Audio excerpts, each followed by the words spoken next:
நிறைய படங்கள் சின்ன படங்கள்லாம் பண்ணிட்டு இருந்தாலும் இந்த படத்தை பொறுத்த வரைக்கும் ஒரு வித்தியாசமான படம். எனக்கு நான் என்னுடைய விமர்சன அனுபவத்தில் மகாராஜா படம் ஒரு சீரியஸ்னா இது அதுக்கு நேராக காமெடி. கே. ரவிக்குமார் சார் இது வரைக்கும் பண்ணாத ஒரு கேரக்டர் பண்ணியிருக்காரு. அந்த கேரக்டரை பற்றி நான் பேசினா சஸ்பென்ஸ் அவுட் ஆயிரும். அவரை நான் முதல்ல நிவாஸ் சார் ஆஃபீஸில் அசிஸ்டன்ட் டைரக்டர் நான் பார்த்துருக்கேன். அதுக்கப்புறம் புரியாத பேர் விமர்சனம் இங்கே எத்தனை பேருக்கு தெரியும் தெரியாது. அவர் தான் அவருக்கு முதல் படம். சௌத்ரி சார் அந்த படத்துடைய ப்ரொடியூசர். இல்லைட்டா நம்ம குட்லக் தேட்டரில் தான் பிரிவு போட்டாங்க. அப்போது நான் பார்த்துட்டு நல்ல கமெண்ட் சொன்னேன். அதுக்கப்புறம் அவருடைய தொடர்ந்து நிறைய படங்கள்ல என்ன போட்டிருக்காரு.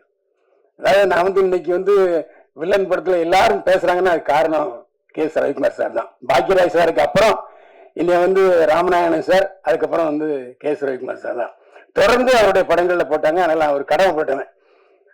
அவருடைய சீடனை இந்த படத்தில் ரொம்ப நாளைக்கு அப்புறம் பண்ணியிருக்கிறேன்.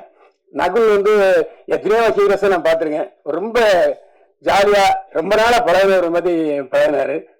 இந்த படத்தை பொறுத்த வரைக்கும் நான் ஜெகன் சொன்ன விஷயத்துல நான் மாறுபடுறேன்.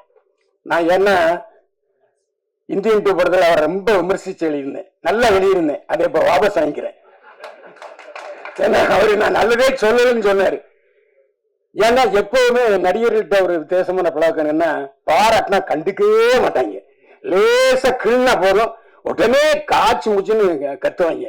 நான் ரவிக்குமார் சார் படத்துக்கு எத்தனையோ படங்களுக்கு விமர்சனம் இருக்கேன். ஒரு நாள் கூட என்னை அவர் அதை பத்தி சொன்னதே இல்லை. ஒரு டைரக்டர் எப்படி இருக்கணும்னா அது ரவிக்குமார் சார் மாதிரி இருக்கணும். அதாவது என்ன காரணம் சொல்றேன்னா, குற்றாலத்துக்கு ஷூட்டிங் போயிருக்கோம். திடீர்னு காலில் இறங்கி பார்த்தா இந்த லாட்ஜி முழுக்க ஒரு 6 அடி தண்ணி நிற்கிது, வெளியே போக முடியாது.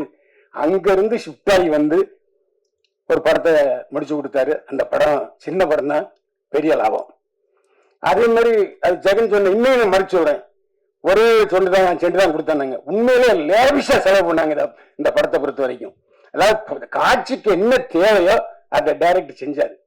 அதே மாதிரி சும்மா இவர் தான் கேரவன், எல்லாரும் கேரவன் கொடுத்தாங்க. என்ன நானும் அருமை சோதரர் மறைந்த சிவாஜி அவர்களும் தான் கேரவன்ல இருந்தோம்.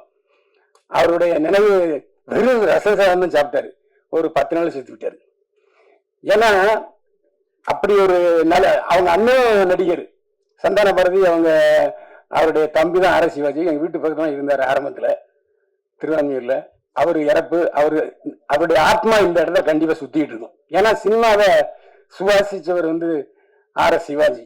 இந்த படத்தினுடைய டைரக்டரை பொறுத்த வரைக்கும் அவர் என்ன நினைக்கிறாரோ அது கண்டிப்பா ஃப்ரேம்ல வரணும், அதை செஞ்சாரு.